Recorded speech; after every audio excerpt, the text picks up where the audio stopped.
was reading the news and representing the Green Party. I was still that guy, although this other stuff was coming into my life and I'm thinking, where is this going? But I'm still that guy.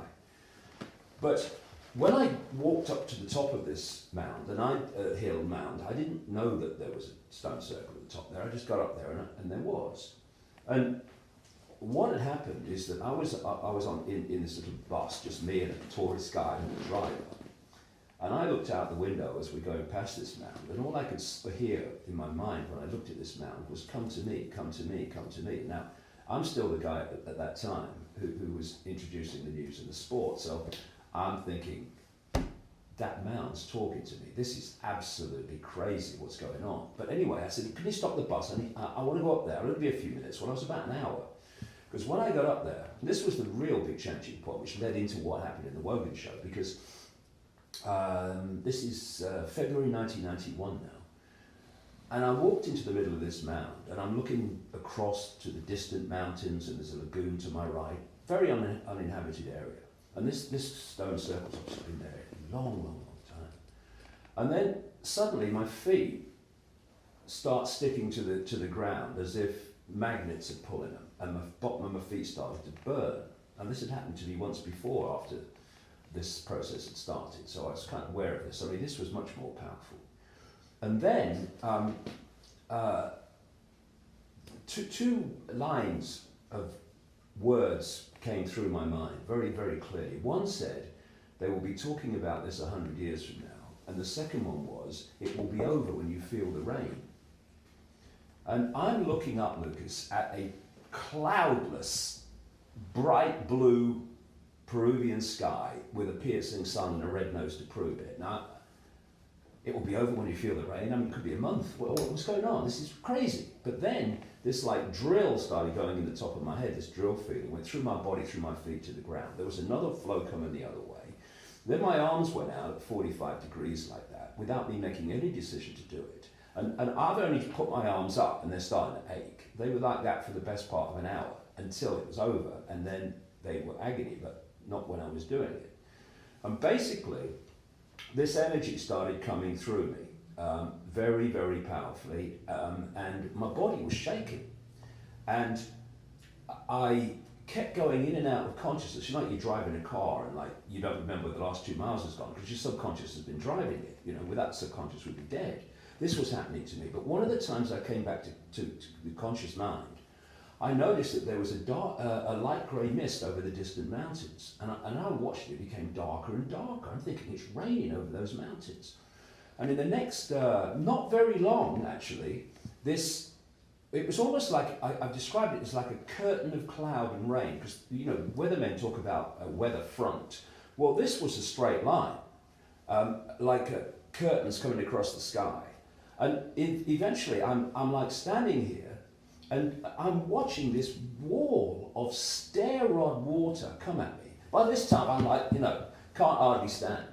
And then the rain hit me, and it was like someone had flipped the switch off, and suddenly my arms, my shoulders are now agony, my legs are like jelly because what's been happening. And for the next 3 months, the Wogan show was in the middle of the 3 months.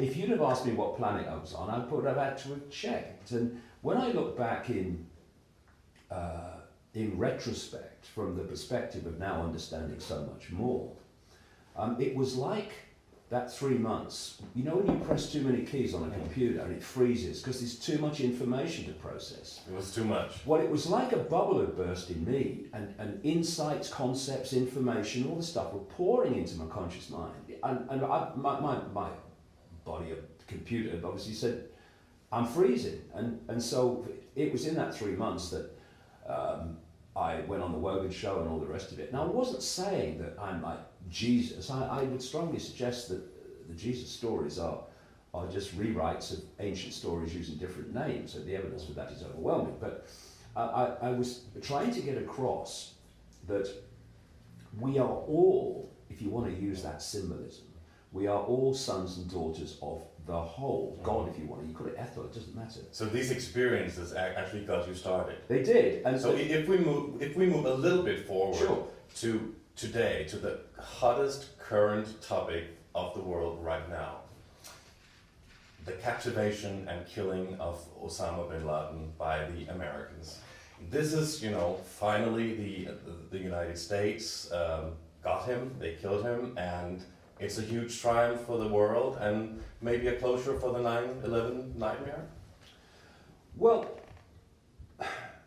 they say that miracles are possible, and I say miracles are just understanding how reality works a bit more than people that don't. But it just moved me to think it's a miracle that someone could be dead and then they could shoot him again. I find that extraordinary because. You mean he's already dead? Oh yes. I mean, as I started going on this journey after my experiences I've just described, and these puzzle pieces were being given to me, it became clear right from the start that we are living in a movie. If you take the Matrix movies, for instance, this fake world that people would believe they lived in, well, we live in something like that, and part of it is what I call the movie.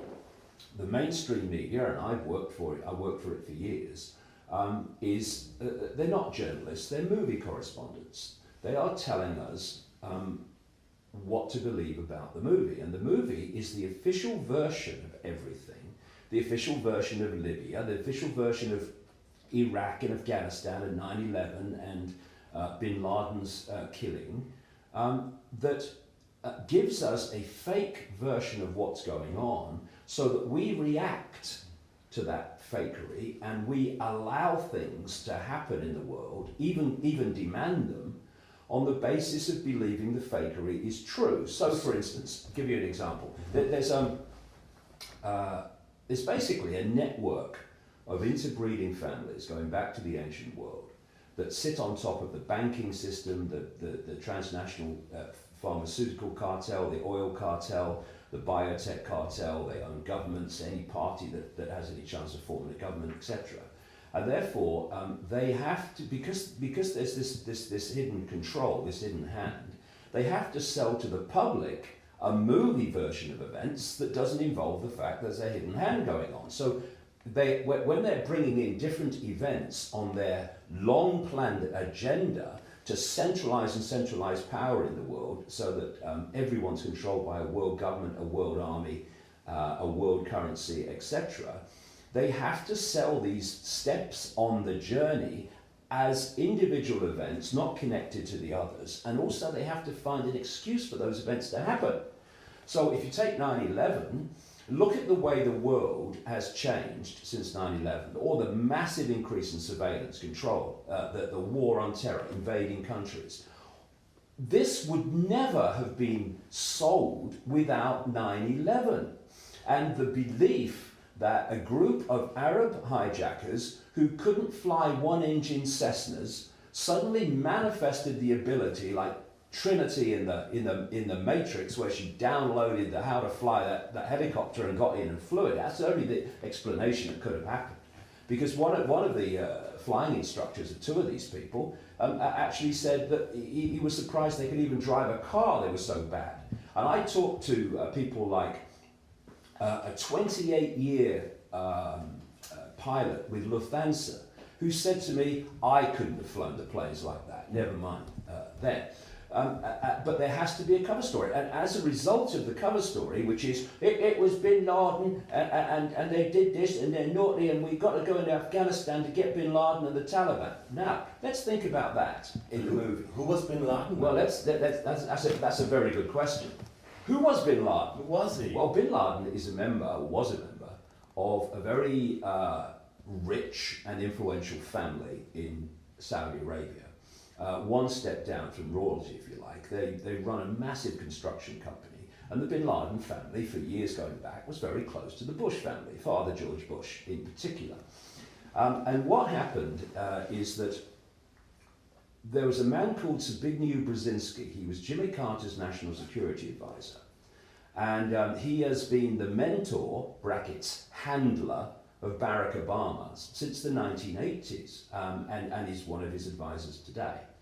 Now, what Brzezinski said a few years ago in a French news magazine was this. I knew about it anyway, but he came out with it, that when he was National Security Advisor, he wanted to give the Soviet Union, quote from him, their Vietnam. To do that, he wanted to entice them to invade Afghanistan, which was run by a Soviet satellite government in the capital, Kabul. So he admitted in this interview with this French magazine that he funded and trained, or had funded and trained, freedom fighters in Afghanistan, which became known as the Mujahideen and then morphed into the Taliban. But what they wanted was a focal man that everything could be focused on, keep it real simple. So they pulled Bin Laden, Osama Bin Laden, out of Saudi Arabia, and he was on the CIA payroll and all the rest of it, to be the focal point. And the irony is now... But did he want to be the focal point? Well, he obviously agreed. He obviously agreed to do it and became the focal point. If you look back at the period of the 1980s, when the 10-year occupation of Afghanistan, he was the focal point, fighting with the Mujahideen for freedom in Afghanistan. And then suddenly, what happened to Bin Laden? He's now morphed into a terrorist that's anti-American. He probably didn't agree to that, huh? Well, I mean, it's a bloody joke. And now we've got Barack Obama, whose mentor is Zbigniew Brzezinski, who sent thousands more troops into Afghanistan to fight the Taliban that morphed out of the Mujahideen that was started off by his mentor, Brzezinski. Now, people would say, oh, that's incredible, that's ridiculous, what a contradiction, but it's not, because there is a common theme that connects both the decision to create the Mujahideen that became the Taliban and the decision all this time later to send more troops in to attack them. What is best for the agenda in that moment, the agenda of global control. And I've been writing for years, Lucas, years and years, about the plan to create a third world war out of a trigger in the Middle East involving the West, Europe, North America, etc., and China and Russia. I was saying it from the kind of late 1990s, I was saying this, because I came across this information. And now we are seeing it unfold before our eyes. As a result, see, there's one technique that people have to know, and if they know it, they'll read the world in a completely different way. It's something that I call problem, reaction, solution. You want to change the world in a way that you know that if you openly announce it, you're going to get a massive reaction from the public. No, we're not having that. So you don't openly announce it. You play problem, reaction, solution. Stage one, you covertly create a problem. You make sure someone or something else is blamed for it. You tell the people the version of the problem that you want them to believe, and the mainstream media passes that from the authorities to the people unquestioned. And then still writes journalist on its tax form. At stage two, what you're looking at is a reaction from the public to the problem. It's a reaction of do something, something must be done, or at least, well, we don't like what they want to do, but what else can happen given what's happening? And so then those who created the problem got the reaction, do something, or we'll let you do something because we can only see that as the answer. They then openly offer the solutions to the problems they've created, which are changes in legislation, that take away basic freedoms, they're invading countries, and all the rest of it. And so when you look at the current Bin Laden situation, there's a reason why they've chosen to kill him now, even though he was dead years ago. But how did he die? Who was he? Well, it seems what do you think? It seems from the various sources over the years that he died very soon after 9/11, probably of something called Marfan syndrome, which is something that affects the connective tissue in the body and therefore fundamentally affects every part of the body. And you don't last long if you've got that at any level. And certainly... But how could you keep that a secret? Everybody would like to know that, of course. Well, it's easy to keep it a secret. You just make sure that Bin Laden's never seen except on fake videos that you make. And you don't talk about it. You see, if you notice, Lucas, immediately after 9/11, it's we must get Bin Laden, right? Oh, we're going to Afghanistan, we're going to get Bin Laden. And once they're in Afghanistan, Bin Laden Actually, George Bush, actually said it doesn't really matter anymore, right? But now suddenly it does matter all these years later. Why? Number of reasons on a simple political level, but this is not so much the reason for it as a bonus for them. It puts Obama in a better light with the American people, those among the American people who just get their information from the mainstream media and think John Wayne films are real, you know. And that has given him a boost, but that's a bonus. Real key reasons why they're doing it now. One, I said immediately after it happened, they're going to justify more Orwellian controls here. What did they say? George Orwell, 1984, yeah. Mm-hmm. What did they do immediately after it? What are now these people in politics in America doing? They're saying, yeah, well, Bin Laden's gone, but actually, it could be more dangerous now because of reprisals, because of us killing him, right? And so now they're saying, oh, this is the other thing they found. Do you remember the box cutters they found at a Bin Laden house in Afghanistan? Why would you have box cutters in a Bin Laden house in Afghanistan? Shouldn't they be in America? It's crazy. I mean, I sat in my front room, Lucas, a few days after 9/11. I watched a BBC newsreader, without laughing, telling me they'd found a passport of one of the hijackers in Vestry Street, right next to where the Twin Towers was. I mean, massive explosion, fireball, paper passport. I'm not a physics major, mate, but there's something not right there. It's a lie. Of course it's a lie. But who is then behind? Why is it? Why do they lie like this? Why do they lie like this? Why? Because they know that the people do not retain detail. They retain an image of something.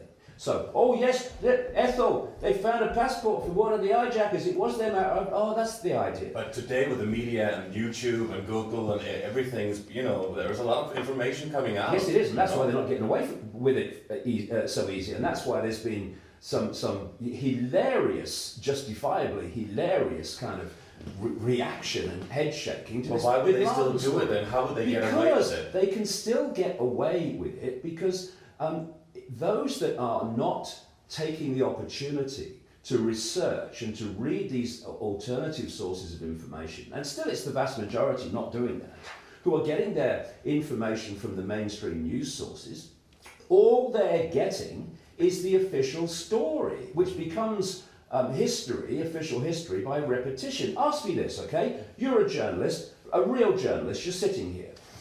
The president's just stood up and he's told you that Bin Laden's been killed. Okay, fine, okay, tell me more. It was a shootout, yeah, okay. And his wife was killed and he was being shielded by his wife and he had an AK-47. Yeah, okay, fine, okay. And then 24 hours later, actually, no, he was unarmed.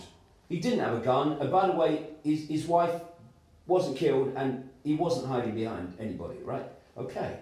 Now, then you see this picture. Hey, the president, we got him. Hey, oh my God, do you see them? Looking there, Hillary Clinton.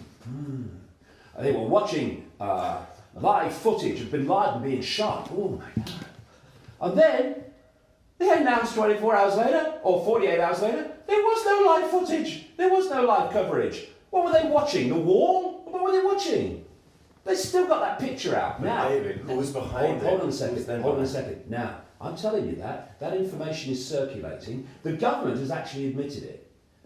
You ask 80% of the people in this world for the official version of what happened to Osama Bin Laden, they will tell you he was shot by Navy SEALs in a shootout, and that the President and Hillary Clinton watched it live from the White House.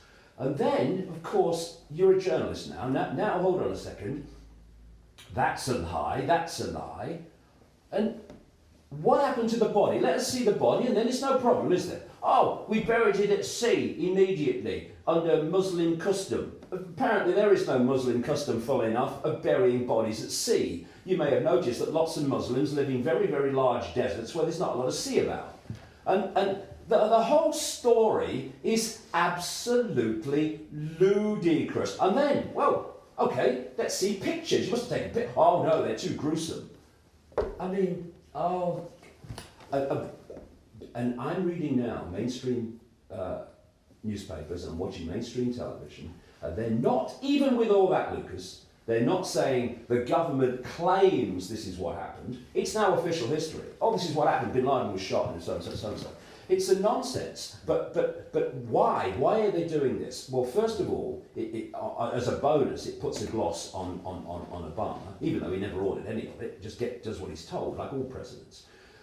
They then are now pushing more control and surveillance in areas where they've not done it before. Why? Because we found, not Shonita's mind, we found in the compound, it was a house, but compound sounds more scary. We found in a compound a treasure trove of information on this.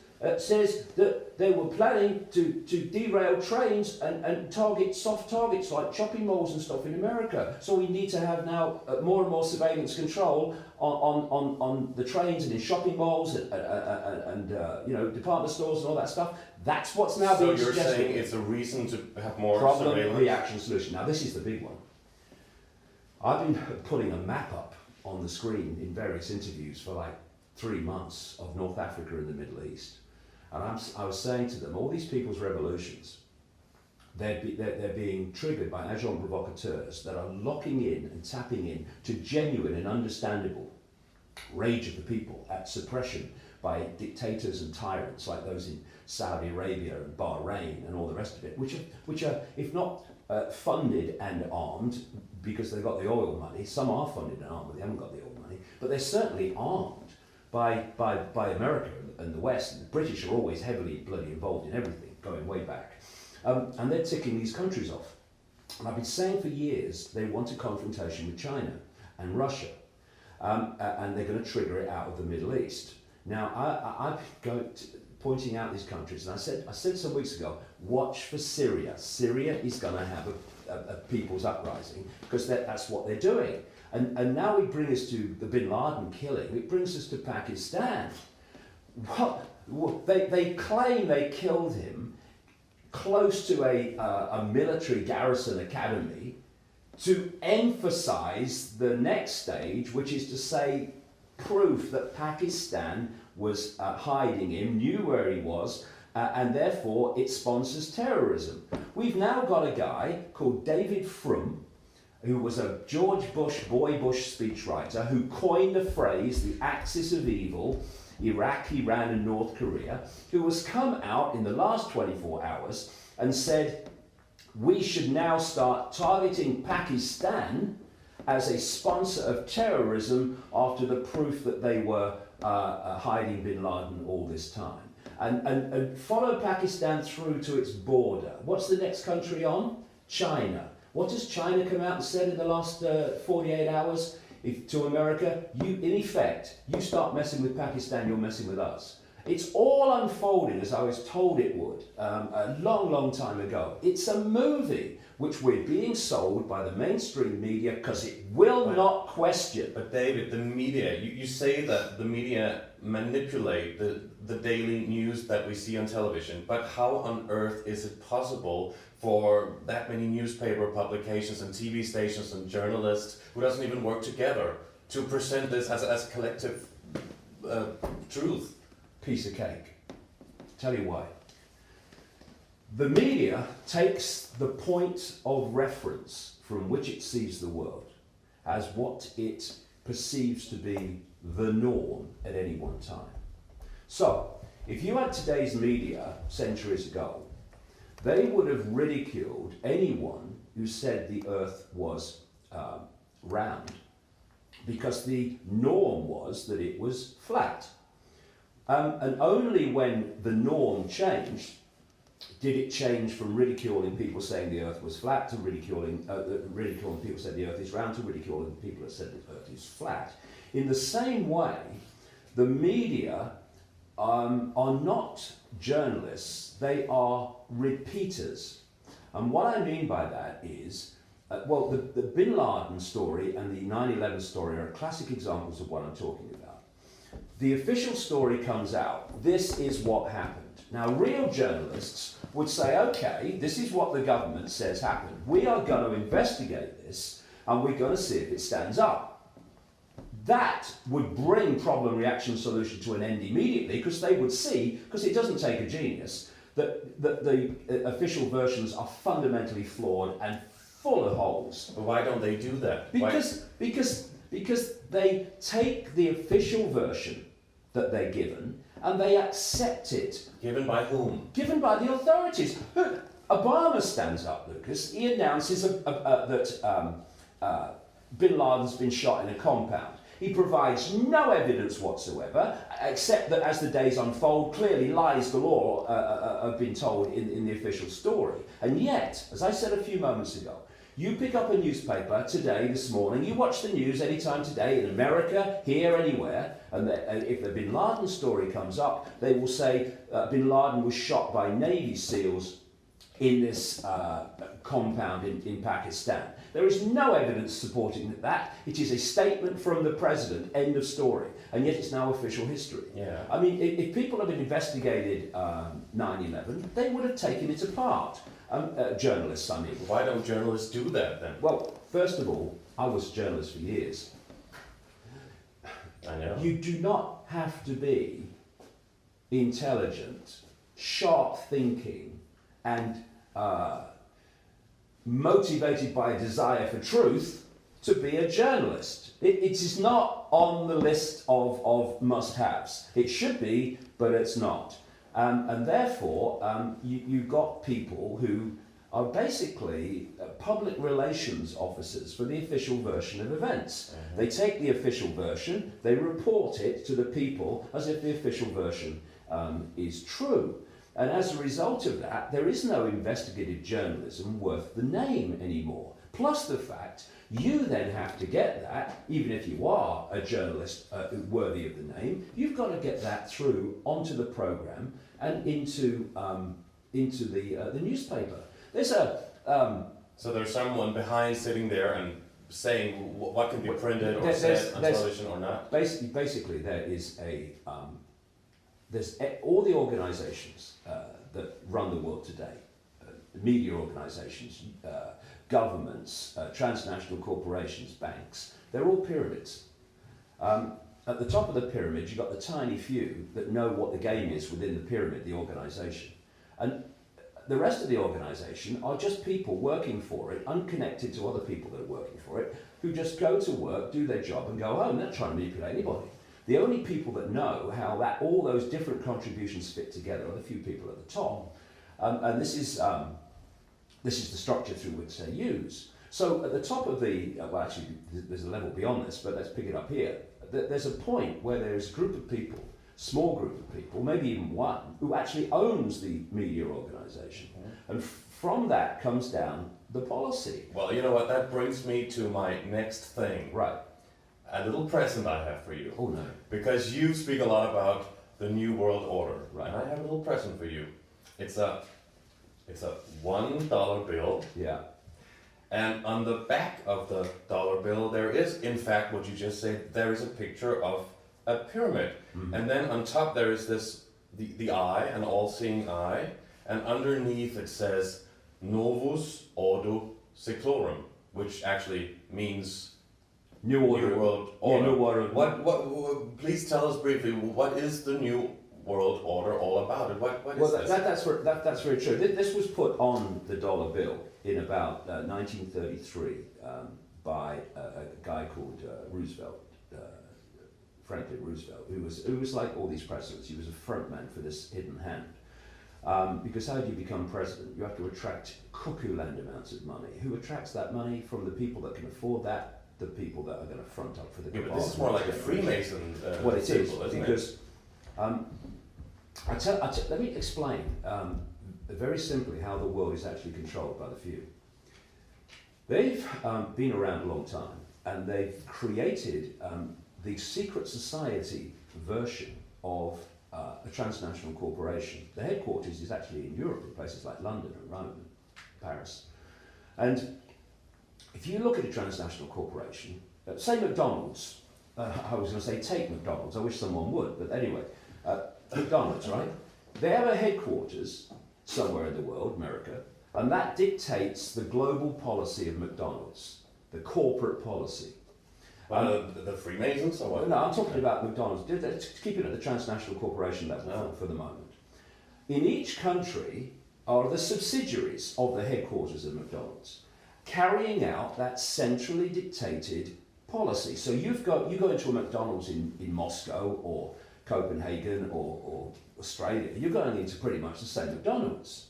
Now what these guys have done is set up something that is a secret society family, interconnected family version of that. In each country, you have a network of families and secret societies whose job is to carry out in that sphere of influence the centrally dictated agenda. And that is for the incessant centralization of power in all areas of our lives. Why? Because when there's a few, compared with the global population, we're talking a very few. The few want to control the many, they have to centralize decision making. The more they centralize decision making, the more power the few have over the many. Their nightmare is diversity of decision making, because you can't control that centrally. And there's another equation that goes with this, which is the more you centralize power, the more power you have centrally to centralize even quicker. And that's why the speed of centralization has got faster and faster. I mean, it was some years ago now that this agenda was given a name, although people didn't realize they were giving it a name: globalization. What is globalization? It's the centralization of global power in all areas of our lives. So we have democracy in all countries, in the Western world at least, huh? Sorry, I came over all faint when you said that. This is one of the great myths, Lucas. The interuse of the words democracy and freedom. See, it was very moving to see all those people on in the square in Cairo. Not that it's changed anything up to this point, calling for freedom. Okay, that was great. But all that happened was one tyrant went, and the great structure through which the tyrant imposed his will is now running the country. Hey, we've moved on. And then you get the funny thing now, they've now arrested Mubarak, and the people questioning him for his behaviour as president were the enforcers of his policy when he was president. I mean, you couldn't make it up, could you really? You don't have to.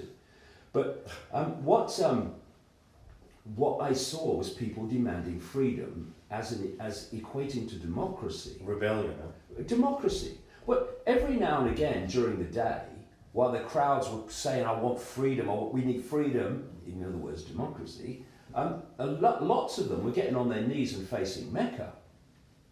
And are they talking about wanting freedom? Are you kidding? That's not...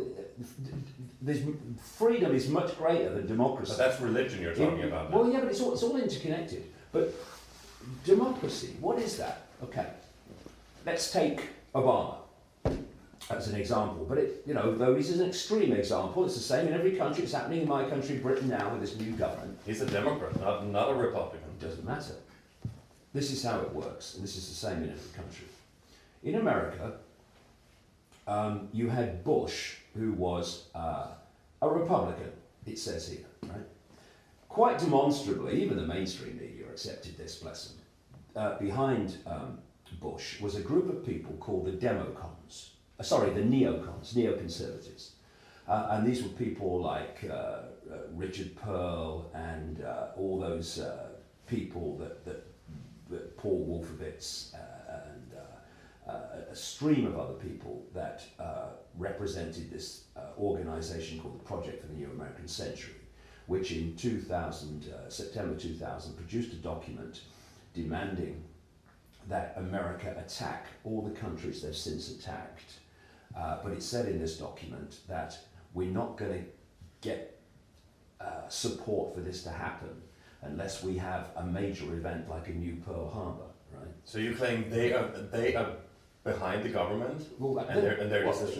Even the mainstream media accepted that in the end during the Bush administration. The neocons were running the show. Bush was just signing the papers when someone had helped him tie his shoelaces and told him how to use a pen. And then he gets replaced by this, Mr. Change, oh my God, I'm change.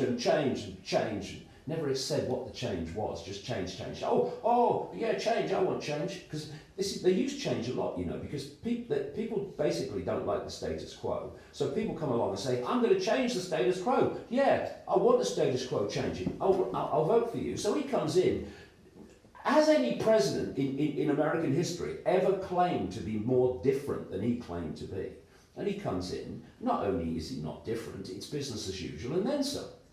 Because behind the Democrat president, running the Democratic Party, are a group of people, which I call the Democons. They're people like Zbigniew Brzezinski, mentioned him. There's people like George Soros, the billionaire financier, who has a network of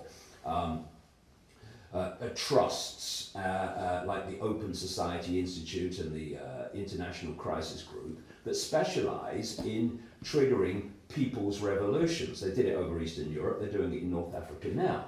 And so the Democons behind whoever is president at a Democratic period, and the neocons who are behind the president when it's in the Republican period, those two answer to the same force. Here, one step back. And this is the hidden hand. So what it means is... What's that force? That force is this network of families and secret societies. Is that what you call the New World Order? No, it's what some people call it the Illuminati. The Illuminati, yeah. Let's use that, keep it simple. And therefore, whoever is president, Republican or Democrat, is being controlled by the same force. And that's why nothing changes. We had an election in which a guy called David Cameron came in to replace the Labour Party, Gordon Brown, and previously Tony Blair, saying he was going to stop or roll back the surveillance state, he was going to do this, he's going to do that, he's going to do the other. He's done exactly the opposite. Now, let's bring this back to democracy in general that affects every country. So they work together, the British and the Americans, or... So what? I Well, want to know, listen, who is working together? All four continents, or just this? Well, I've just explained this transnational corporation type structure, where you've got the headquarters and then you've got the subsidiaries in each country. So all countries are dictated from the centre. So, and that includes China and all of Africa them. and the Arab All of world them. and Russia. All of them. So Yes. it's all together. So there's no conflict, no war, no nothing. Or what? Is that what you're saying? You've got to look at the pyramid structure. The pyramid structure, countries are pyramids, aren't they? They're the way they're structured in a hierarchy. You get to the top, right to the top of the pyramid. There is no difference. But you come back, you come down not far from the top of the pyramid, and they'll think there is a difference. This information about how it all works is fiercely what they call compartmentalized. So only people that need to know enough to make the contribution, that's as much as they are allowed to know, not beyond what they need to know. So it's fiercely compartmentalized. So, I mean, let's look at wars. I want to come back to this point about democracy though in a second. Let's look at wars. People declare wars, but they don't fight them. George Bush declared war on Afghanistan and Iraq, and yet he's never heard a gun fired in anger. If he'd have been in Iraq when the first bullet was fired, he'd have been under a bed in Houston with a pillow over his head when the second one went off. I mean, he never fought it, he just decided it was going to happen, or through him it was decided. Obama, yes, we must bomb Libya. He's not bombing Libya, is he? He's sitting in the White House having a cup of coffee. So you mean the pyramid, it's only the eye, that the people inside the eye who knows everything and is involved in it, and then the people inside the rest of the pyramid who doesn't know? Even at the level of an Obama or not Father Bush, he's much higher in the hierarchy, but Boy Bush and David Cameron, they only know a certain amount. They don't know the real big picture that's beyond that. It's all fiercely compartmentalized. But in terms of the democracy, let's just follow through this. You have an election campaign at which, take in America, same everywhere, same principle, at which you have apparently a choice. Do I vote for him or do I vote for him? Take the American thing. Do I vote for McCain last time or do I vote for Obama? Well, the hidden hand has made sure that an old man is put against a young, vibrant man, because that's going to give the young, vibrant man much, much better chance of getting in, because he's the one they really want, although McCain's a gopher for them as well. And is that what he did with Sarah Palin? Well, Sarah Palin was brought in, having had obviously one brain cell on active duty, to actually basically kill the campaign. I mean, you had Sarah Palin, who was talking about having foreign policy experience, because Alaska, you could see Russia from Alaska. I love it. And you had this old man, McCain, put against this vibrant kind of Obama. So, yes, you know, it's a fix. On that level alone, never mind all the other stuff. But okay, McCain says, this, make me president, this is what I'll do. Same as the parties in Denmark. Make me president, prime minister, and this is what we'll do. Obama says, this is what I stand for, change. And I said, what? I'll bring change. So then, as with Cameron in England, I'll roll back the surveillance state. There is no contract whatsoever with the people to make sure that you, who have got into power by saying this is what I will do, to actually do it. There is no contract whatsoever. So, people vote for people because they say, well, I'd like that to happen, so I'll vote for him. So what you're saying, that nothing matters? It doesn't matter. They get into power, and then they do what they like. I mean, look at Obama. I mean, you couldn't be more unchanged than him. And he's an extreme example of it that goes on all over the world. There is no contract. So it's a con. What it is vote for me, so we give you the idea, you've got choice, and you're picking the government, okay? But your choice, what's your choice? Mask on the same face here, mask on the same face there. Which one do you want? And so they get in, and the agenda continues. And because from the moment you have cast your vote, for the next 4 or 5 years, you have no say whatsoever in what passes through Parliament as legislation and what the government introduces. And then they give you another farce of an election and another fake choice so that you'll vote again, and the same process happens for another 4 or 5 years. People who've understood this in America have a great saying. One great saying is, don't vote, it only encourages them. But the other one is that it doesn't matter who you vote for, the government still gets in. Yes, the hidden government still gets in. It's a democracy is a farce. So in reality, there is no conflict between America or the Arab world or Palestine and Israel and China and all of it. What is it? When you get onto not much below top level, you are meeting people who are genuinely in conflict. In conflict. That of course that does happen. I mean, because it sounds extraordinary though for normal people to take all this in. Well, one of the biggest challenges in getting this information across is what's happening in the world is such a chasm of a difference between what people are told by the movie through their lives, what is happening in the world, that people find it very difficult to make that jump. But because of world events and what's been unfolding since 2001, 2003, when weapons of mass destruction were not found in Iraq, when they already knew they weren't bloody there, unless they buried them at sea, Lucas, they might have done that, mightn't they? But anyway, they're starting to see it because of what's happening. And what we're seeing now in these people's revolutions, in apparent people's revolutions in the Middle East and North Africa, is a very significant pattern.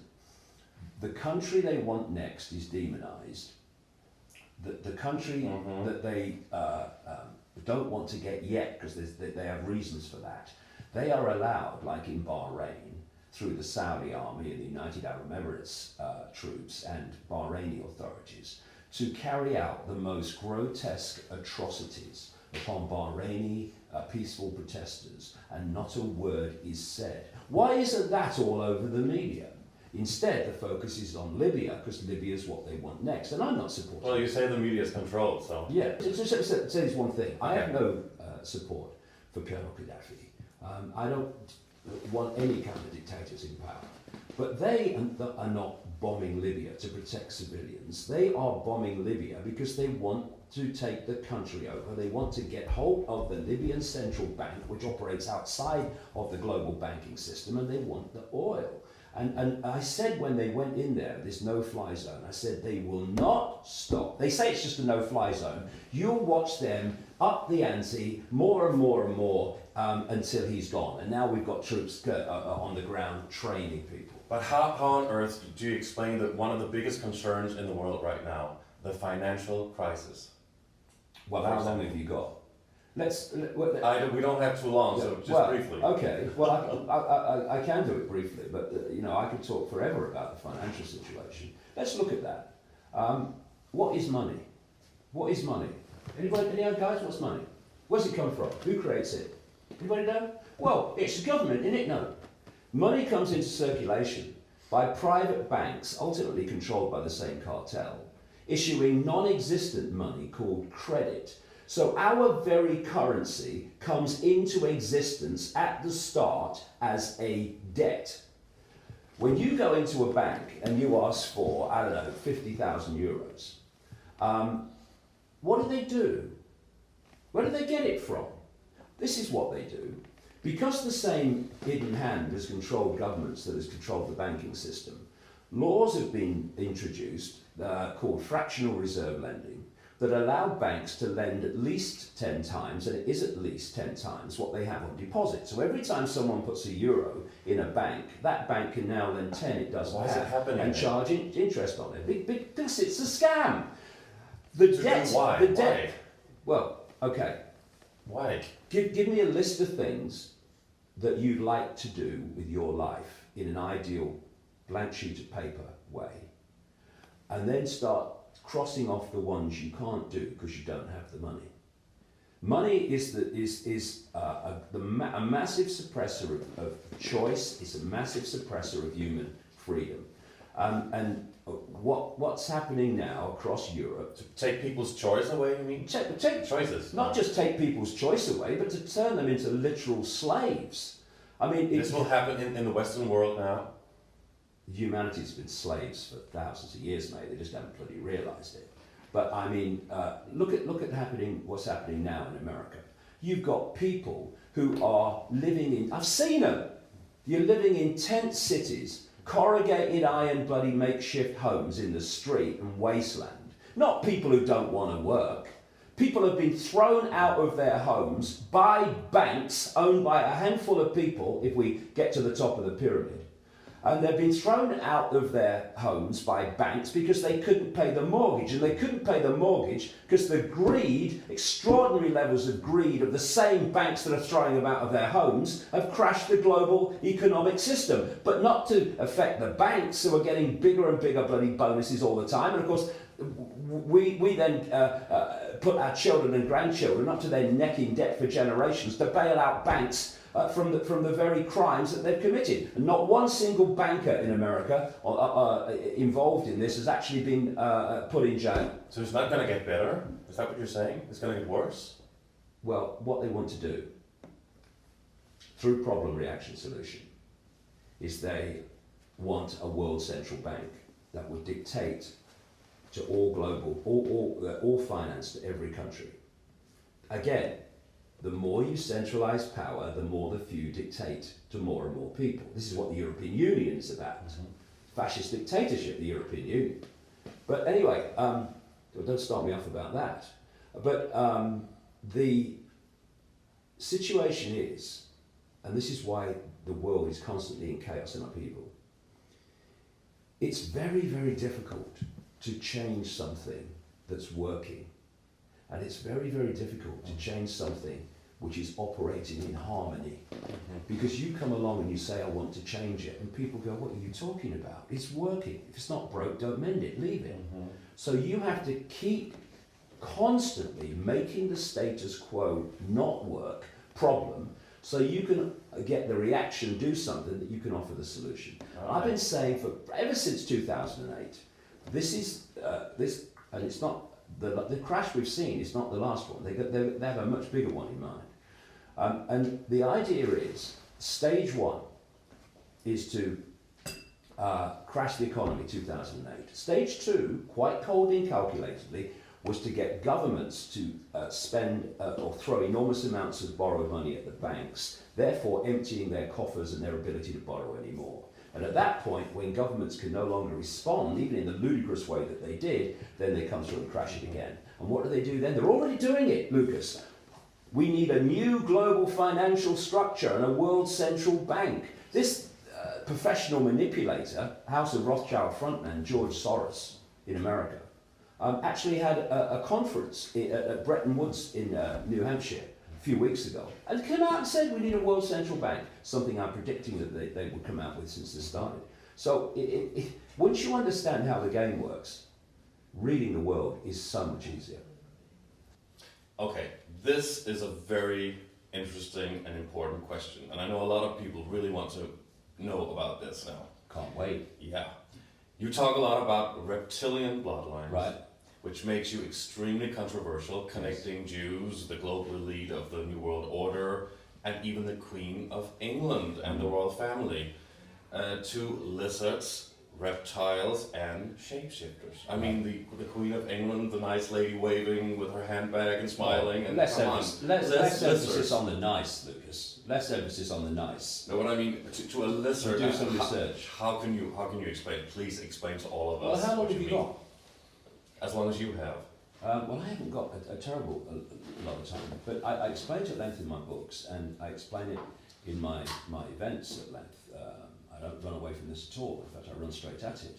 But you see, as I was just saying to you off camera, we're changing tapes, what I'm presenting is such an incredibly different view of reality in the world than people get through the education system and all that stuff, that there is so much background to explain before the apparently ludicrous, and on the level that you just asked the question about people that, hey, he's mad. But do you do it in order for people to think you're mad? No, I do it. You see, I've got a simple philosophy. I want to know what's going on in the world, and I am going to communicate what I have concluded from research and evidence is going on in the world, and how people receive it is entirely up to them. That's none of my business. It's up to them. So I don't do it to be controversial. I don't do it for any other reason than 2 decades or more of research in 55 countries have led me to very seriously to conclude that this is what's going on. What is happening now, interestingly, is that people that laughed at this before are now beginning to say, well, hold on a minute, this is starting to make sense. See, we have to understand how this world is controlled, ultimately, we have to understand what reality is. I mean, we don't ask these questions, do we? We ask what time the game starts, or when's the game show on, but we don't say, who are we? Where are we? What is this reality? How do we interact with it? What is it? Oh, well, it's solid. It's got to be solid. No, it's not solid. It's not solid. It can't be solid. How can something be solid if, as science tells us, it's made of atoms, and atoms have no solidity?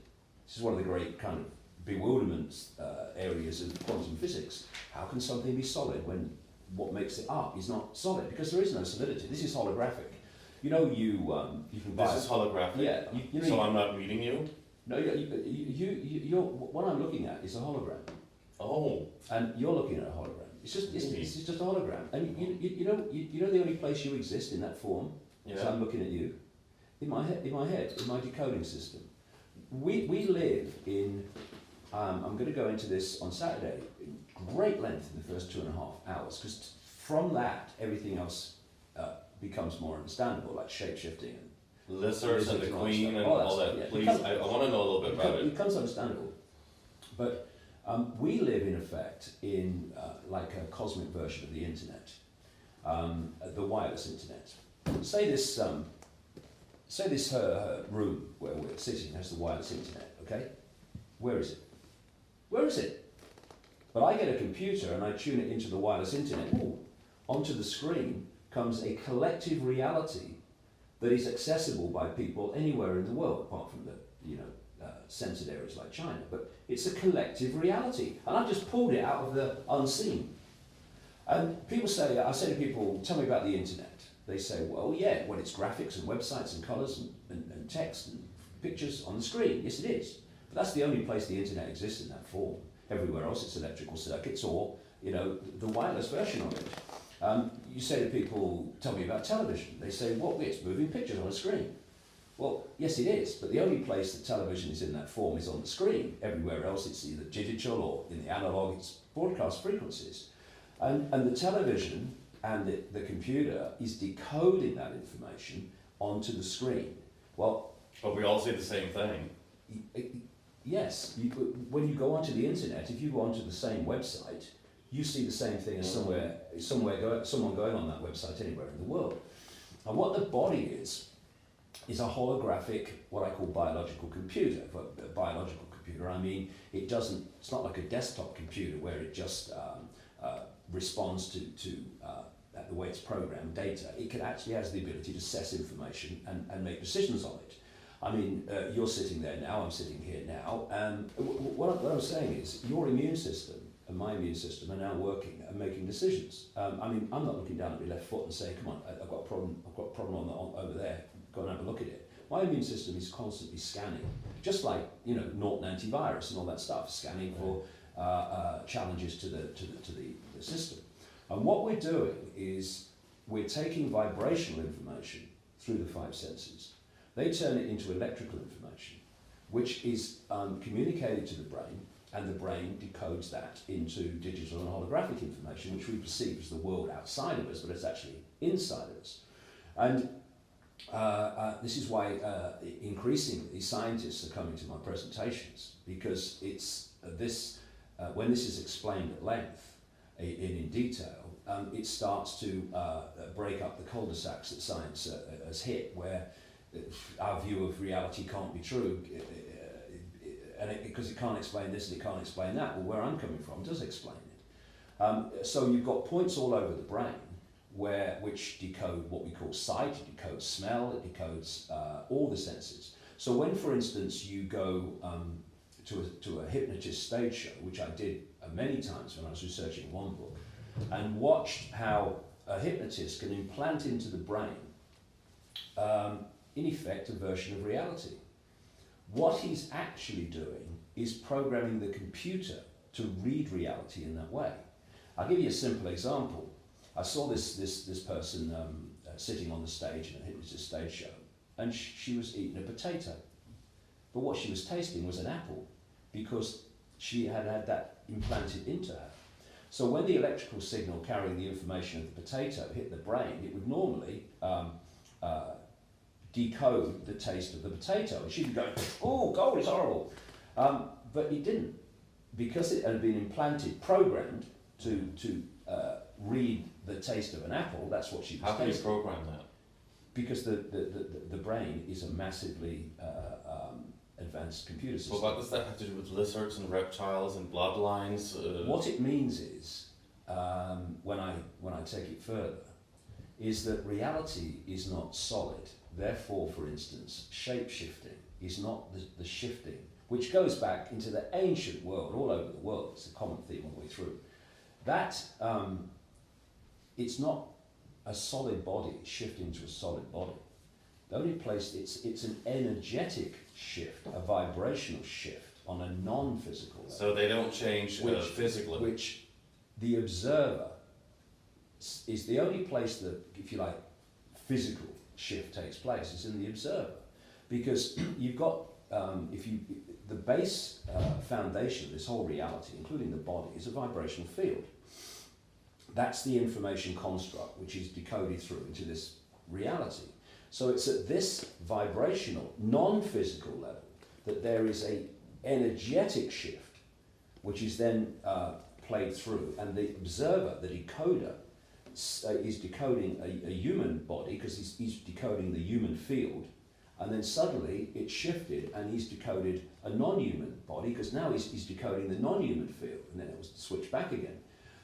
To the observer, what they see in their decoded reality, this is something apparently moving from a solid shape to another different solid shape and back again. But it's not that. It's all in the decoding process. Without changing appearance, you mean? Well, the appearance, the decoded appearance changes because the energetic field that the observer is decoding changes. It basically, let's put it in a simple way. If I'm watching channel 1, I'm decoding channel 1. If I flick the channel to channel 2, I'm suddenly seeing channel 2. I flick it back to channel 1, it's gone back to what I was seeing before. So it's gone from one form of image to another form of image and back again. But the only place that even that shape shift of switching channels has taken place in that form is on the decoded screen. So how can that happen? When I press the button and change channels, It's something within the television that changes. It tunes itself into another channel, and so what's on the screen changes. It's exactly the same when people see this shape-shifting. They're watching they're decoding one energy field. That energy field shifts energetically, not physically, and then now suddenly it looks different, and then it goes back again. It's just like flicking channels in a way, much more sophisticated, of course. So that's the shape-shifting side of things. But of course, there's a lot more to know about that. But then again, let's ask another question. When we look around us and we're decoding a reality and therefore apparently experiencing it, are we seeing everything? Are we decoding everything there is to see in this reality, in the space that we're looking at? No, quite provably. The band of frequency that humans can decode, called visible light, is unbelievably tiny. According to mainstream science, and it will be more than this, of the mass matter that exists in this universe in various forms, seen and unseen, the electromagnetic spectrum is 0.005% of what exists. Visible light, which is the only frequency range that we can decode into what we call vision, sight, is a fraction of the 0.005%. As someone rightly said, when it comes to what humans are decoding within what there is to decode in the space we're occupying, humans are basically blind. See, if I had a radio here, or a television, let's take a radio, and I tune it to radio 1, that's what I get, radio 1. So I'm on radio 1 and I move to radio 2. I'm now on radio 2. Radio 1 hasn't stopped broadcasting just because I'm not tuned to it. It's just that I'm tuned to another station now. So this body computer locks our perception in to a tiny band of frequencies, like a radio or television station. But in the same space that this one is occupying, there are endless other worlds operating on different frequency ranges that operate on the same frequency. And there are obviously, most of them are so far from this one in terms of frequency resonance that we have no perception of them. But some, as with interference on a radio station, if you're not quite on the dial, then you can hear another radio station. It's not sharp, but it can interfere. The frequency ranges, other worlds that are very close to this one that we're decoding, can interact with it and move into it and move out of it. And so when something moves into this frequency range from another one, suddenly it appears out of nowhere, because suddenly you weren't decoding it because it wasn't there, and now suddenly you are decoding it. And people say, honestly mate, I saw this UFO and it just appeared out of nowhere, or there was this entity at the bottom of my bed, it just came out of nowhere, and then they say that, and then it disappeared into nowhere. And people say, look, you know, I don't know what you're on, mate, but I mean, you want help. But it's not that something has appeared out of nowhere and disappeared into nowhere. It's entered the frequency range. So the UFOs exist. And then yes it's or no? left. Well, of course UFOs exist. What is a UFO? An unidentified flying object. We could go out tonight and find some of them. Yeah, but aliens. Well, of course. What? I mean, we look back. We look back at ancient things and what they believed, and we think, how could anyone believe that? Well, we're going to look back. Some people already do, are intelligent, and say, how could anyone believe that in this, even in the frequency band of the universe, we're the only ones, huh? that we are decoding, that we are the only ones that are developed in any way. And then you look at all the other frequencies. Now, I'm never going to have the time here to explain the background necessary. I will on Saturday at the event. Just to get a little bit about the reptiles. That's such an important issue, I think, when we talk about your lectures. I am not going to pick up these incredible, extraordinary themes and talk about them in any more than the length necessary for them to make sense to people who are new to this. These reptilian entities, which are described all over the ancient world in ancient texts, what have you. It's even in the Bible. I mean, why was it? Do we really think that it was literally a snake that was involved in the Garden of Eden story, which is a symbolic story that can be found in other forms in other cultures all over the world. The Bible is just one of them. I mean, why is it that worship of the serpent or the reptile is the oldest known form of human worship? It goes back at least 70,000 years. That's mainstream anthropology and archaeology that's come up with that in Africa. And these reptilian entities were perceived as, quote, gods. And of course, there were American troops went into some areas of the world during the Second World War that had never seen an aeroplane, and they were perceived at first as gods. You can see how it came about. And these entities manipulate human society from just outside of human society most of the time. And they do it through a network of bloodlines that operate within visible light. These bloodlines are the ones we call the Illuminati bloodlines that control banks, that control transnational corporations, they control the political systems, etc., that own the media. I've been researching this now for the best part of, well, over 21 years, the reptilian thing for 15, 16, all over the world. And the common themes that people tell me of their experiences relate incredibly to the way that these gods, serpent gods, were described in the ancient world. Why was it that the Chinese emperors claimed the right to be emperor? Because of their connection to the serpent gods. So we're talking about aliens, really. I mean, from outer space, who came to Earth, and that's the bloodline, or is that? Kind of. I don't like the word aliens. Aliens extra-terrestrial appears to be, well, extraterrestrial. Yeah, anything not of the Earth is extraterrestrial. I prefer to call them, Lucas, interdimensionals. They move between frequencies. Right. I've talked to former. So they inhabited the Earth. Well, I think they may have an expression within visible light, i.e., what we would call within our world. Yes, but the real foundation, the point of control, seems to be beyond this reality. And I've talked to former Satanists around the world who've taken part in these various grotesque rituals, which is about the manipulation of energy, basically, but other things too.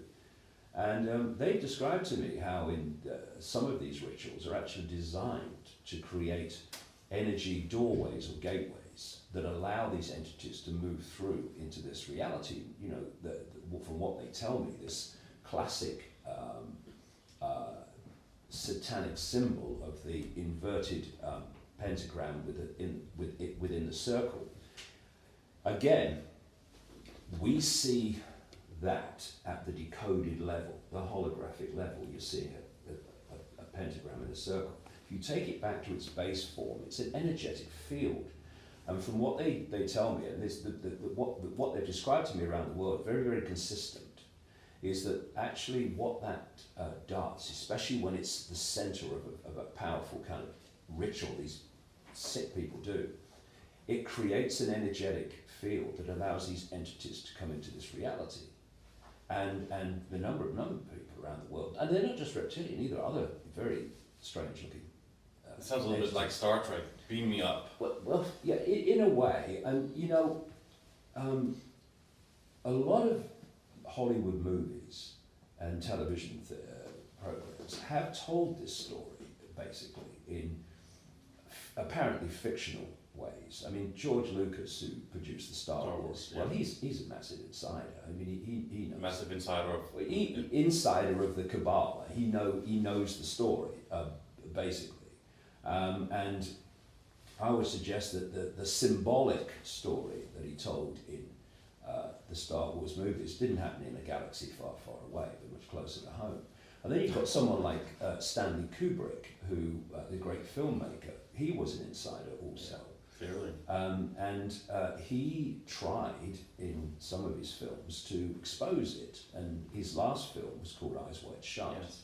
Which of course had the famous ritual in the elite bloodline mansion. I didn't realise till about 2 months ago that he shot it in a Rothschild mansion, so that was real accurate. But anyway, what happened is that this is mainstream, really, if you want to look for it. He produced this film, and it was played to the executives, and he was pacing up and down outside because he knew they wouldn't like it, and apparently they walked past him afterwards and didn't even acknowledge his existence, and later demanded he took 25 minutes out. Really? And he refused, and he had a contract saying that his films couldn't be censored. Right? So, but he died when he made the film. It was his last film. He died, I think it was literally days later, of a heart attack. And when he died, they took 25 minutes out of it. No one's ever seen. And when you see the amount of that satanic type ritual that was shown in the film, what the heck was in the other 25 minutes? These things, I know they're fantastic to people, and I know people would rather they weren't true. Do you know something? So do I. But they are, and it is what it is, and we need to face it. We need to understand, Lucas, that we have been living in a tiny, tiny bubble of perceived reality. But then nothing makes sense. Well, nothing. What you're telling me is the truth. Nothing makes sense. Put it this way, okay? You are looking from the top of a hill, and you're looking at a vast landscape, right? But you're looking at it through a telescope, right? Okay, tell me about that landscape. Tell me how it works. What connects to what? You can't, because you're seeing a tiny fraction of it. And what happens is when you open your mind, my goodness me, we need that so badly, and it is happening with more and more people. You literally are putting the telescope down, and you're seeing more and more of it, and how it connects. And okay, now you're standing on the hill, and you're describing that infinite bloody landscape to someone standing next to you looking like that. They're saying, "You're bloody mad, I can't see it." This is the situation we're in. How could anybody believe this? How could you get people to believe this? I don't want to get people to believe it. Why should I want to get people to believe anything? Because you're going around the world and speaking about it, and what am I you're doing? brave enough to speak out and really go and do your own thing. What am I doing, mate?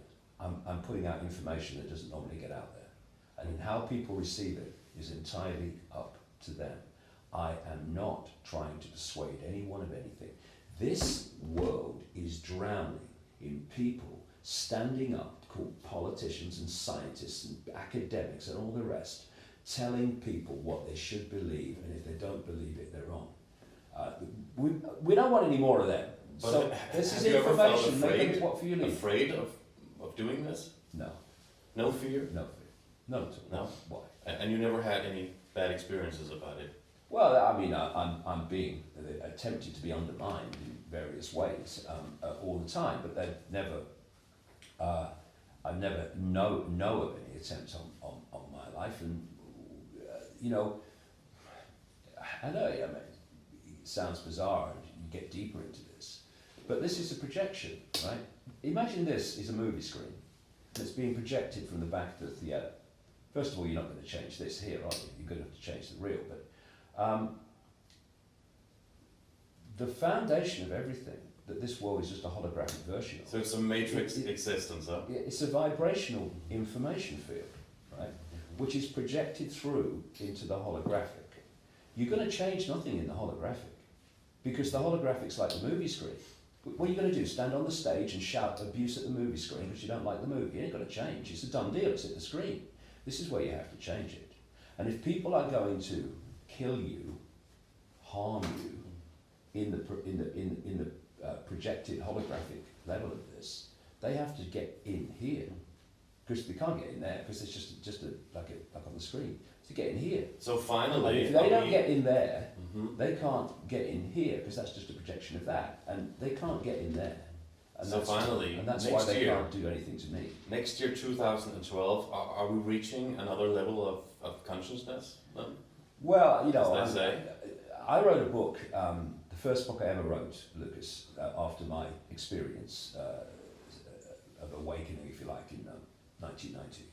And I called it the truth vibrations, because what I picked up at that time was that that vibrational change was coming, and was going to wake people up, act like an alarm clock and wake people up. And it was also going to bring to the surface all that had been hidden. And that this would transform human society. So you would think, given that I was writing about that 21 years ago, that I would say, yeah, see, look, Mayan calendar, 2012, I told you. But I'm not saying that. You know, I think 2012 is massively, massively overprayed. I think it's going to be exploited a great deal. So it's a stunt? Next year. No, I don't think it's a stunt so much as a massive misunderstanding and a lot of disinformation. And this vibrational change, which I was told about 21 years ago, is actually gathering. That's why I'm seeing all the time more and more people waking up, more and more people waking up all over the world. But it's not something where something's just going to change. I don't know what the date is now. They seem to have different dates, but one of them is December 12th, 2012. Well, it's not just going to change then. I mean, the greatest significance for me about 2012 is it's not 2011, but it's not 2013 either, or 2014. This is an ongoing thing. And it's a very exciting time because we're seeing the control system seeking to impose more and more draconian controls on the people, at the same time that more and more people are waking up and seeing it. So it will happen gradually. Yeah, I mean, you know, so. I would say that the awakening is before 2020, we'll live in a different world, and we will have had some enormous challenges and some wonderful new understandings of self and the world by then.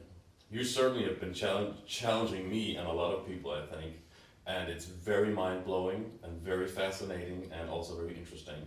And it's been a very great, interesting meeting you and talking to you. It's been a pleasure, mate. And you know, it's just that to go into the deeper things, you need so much time. And if you want to hear everything, you can go and see the lectures and the speeches that David is giving all over the world. And in 2 days, it's going to be in Copenhagen for around 8-9 hours. That's right. And 16 books like 1,300 illustrations. It's not just me standing there talking. It's like big books you've written here. Yeah. So it's like there's a lot of information, a lot of things to know about David Ickes' amazing work, and it's been a great time. Pleasure, Lucas. Thank you, mate. Thank you so much. Cheers. Thank you. That was good. Thank you.